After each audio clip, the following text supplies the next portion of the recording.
An influencer has come out as not just non-binary, but also this new thing, transracial. Known for years as the influencer Ollie London, they recently completed surgery to, as they say, transition to their new ethnic identity or their new racial identity, which is Korean. I don't want to speak for them, and they list their pronouns as they, them, Korean, and Jimin, who is their favorite BTS star, the K-pop sensation that has taken the world by storm. Anyways, I don't want to speak for them. Here they are speaking for themselves. I identify as Korean. That's just my culture. That's my home country. That's exactly how I look now. And I also identify as Jimin. That's my Korean name. But not only that, I know it's a little bit confusing for some people. Nobody's ever come out as Jimin or Korean. But this is something that you guys know if you've followed my journey for the last 8 years. I've really struggled with identity issues, with who I am. So that's a little taste of it. I will say, when they mentioned their transition in their 8 years, there's a quote I found. London and their partner Frenchie Morgan spent over 250,000 pounds on plastic surgery. They're also obsessed with Jimin, the BTS star. This is an old article before the transitioning and the coming out with new pronouns. From the Daily Mail, they said London is so obsessed with the K-pop idol Park Jimin from boy band BTS that they even married a cardboard cutout of him in Las Vegas.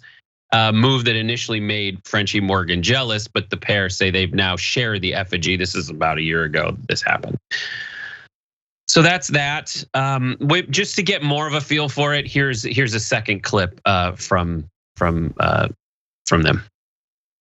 안녕하세요. 저는 지민입니다. Hey guys, I'm finally Korean. I've transitioned. I'm so happy. I've completed my look. I'm finally Korean, guys. I have the eyes. Just had a brow lift as well. So I'm so happy. Finally, I've been trapped in the wrong body for 8 years.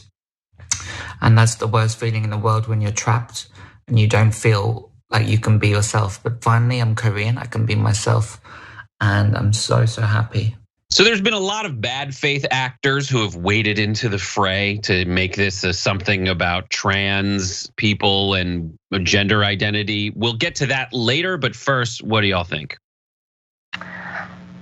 As someone who was born ethnically Korean, I have so many conflicting thoughts. I don't know if one should be able to call themselves Korean unless you spend time with a Korean mother for at least a month.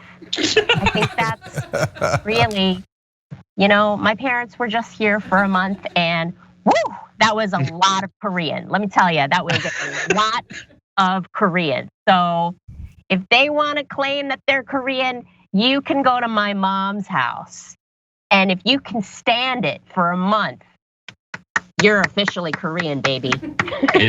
Indeed. I know I kind of mentioned this earlier on we did this on Happy Half Hour, but like definitely this moment where you feel like I don't know what to think about this. Like I relish those moments because they're very rare, where you're like, I have not thought through this issue whatsoever, ever at all. I know things are ancillarily related in terms of history and baggage and similar types of identity issues, maybe, but are they similar? I don't know. But I think we should all give ourselves like the freedom to take a moment and just sort through it, because these are new ideas. Yeah.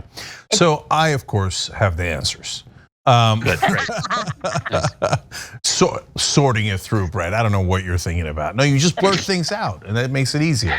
Okay, no, seriously, it is really interesting. In fact, we have a poll about it. Is transracial a thing, right? So go to tyt.com/polls. But let me tell you the things I am clear about. Jimin is not a pronoun. It just isn't. So I'm okay with everything else, but no, you're obviously obsessed with the dude, but that doesn't make him a pronoun. And I'm not gonna call, if you say you change your name to Jimin, okay, fine, I call you Jimin because that's your name, right? But hey, instead of them and they, can you use the word Jimin? No, I can't. No, other people can, you can, but I'm not gonna do that. Okay, you married a cardboard cutout. look, if there's obviously issues there, I think I could say that, right? And so that to me is super clear. Okay, now secondarily, you got to give the guy credit. He owned it. Like, he's not faking it. 15 surgeries, 8 years, 250,000 pounds, I guess, between the two of them. That is a tremendous amount of money. I guess they're rich, and this does feel like a little bit of a rich person's kind of dalliance. And so, but maybe I'm wrong about that. Overall, though, my thought on can he claim he's Korean? I don't really care. Let him do whatever he wants. I don't need to control people's lives. So if he says he's Korean, I don't have to decide whether he's Korean or not. I can just let him be. And then you know what happened? Nothing. Doesn't affect my life at all. Yeah. Right? And so, like the right wing is constantly claiming the left wing wants to control everyone's lives. The most hilarious example of that was Tucker Carlson claiming they're going to make you drink Starbucks every day if Joe Biden wins. Why would we care? Why would we care, right? Because they're projecting, because the right wing wants to control everybody's lives. So they want to be able to say, okay, you are not Korean, okay? All right, maybe he is, maybe he isn't. But by the way, it's the ship of Theseus issue, right? So let me get to the most important point. And so this is where the actual nuance comes into play, right? So I'm ethnically Turkish. I was born there. I came when I was 8 years old, but I grew up in America, so I'm predominantly American in culture. So am I Turkish or am I American? I don't know, right? And the answer is, of course, both. They're both the ship of Theseus. But how much? Well, I mainly am American because I grew up with American culture, American television, American food. That's why I love subs, etc. But I have a huge part of me that's Turkish, and there's nothing wrong with that. So once you get into issues of identity, it gets very, very hard. Here, I'll give you one last example. A friend of mine is from Trinidad. He's actually, half of his family is black, half of his family is Indian, as in South Asian. But people look at him and they think he's just black. So that has diminished in a way that he didn't necessarily agree to his Indian side, right? His South Asian side. But then he did one of those genealogy tests, and it turns out he's a quarter Spanish. And I asked him, do you feel more Spanish? And he's like, no, because he didn't grow up Spanish. He grew up with the identity of being from Trinidad and, of course, American. So and Canadian too in there. So identity issues are super confusing, and that's okay. That's where I come out. And this is a point where we bring up what we just had was a conversation, earnestly engaging with thoughts and concepts and prevailing structures of societal norms. But then there's people like Ben Shapiro who tweet this: trans Koreans are Koreans. And then another one after that saying only clap bigots, clap disagree. So he's got these two in a row where it's like they are taking this opportunity to make bad faith arguments about the trans community. And these are the very folks who say that the best idea wins. And I'm here to talk about let the best thoughts of the free marketplace of ideas. BS. Ben Shapiro. That's why your initials are like that, buddy. Or his new name, Ben Shabibo, which I learned was his new name, and I'm gonna call him that, Ben Shabibo. I completely agree. As someone who is ethnically Korean, and my parents are from Korea, and I have a lot of Korean culture, like, I don't care. If the guy is a huge fan of Korean culture, great, more power to him. His accent could use a little work, I'm not gonna lie. Their accent could use a little work. And if they wanna say they're Korean, no problem, I have no problem with it. I do think identity-wise, Cenk, like you were saying, there's things that get a little tricky, like if they are applying to a scholarship, say, that's only for Korean Americans.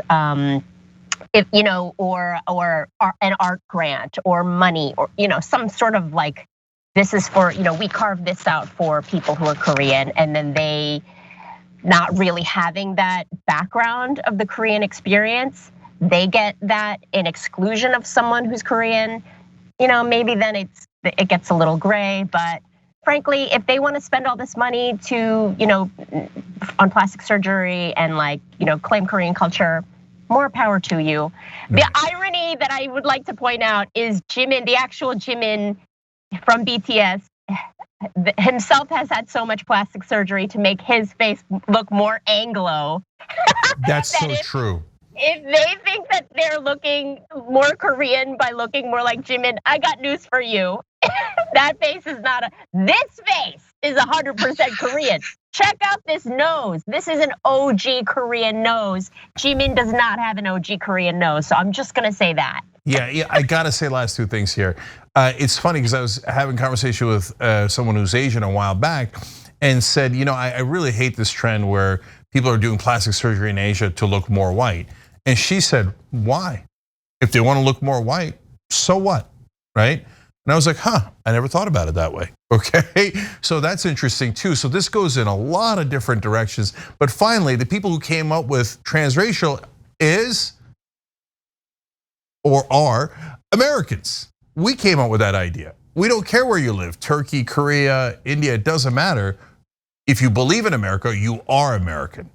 Well, that's a little transracial, right? So you're welcome. Thanks for watching The Young Turks, really appreciate it. Another way to show support is through YouTube memberships. You'll get to interact with us more. There's live chat emojis, badges.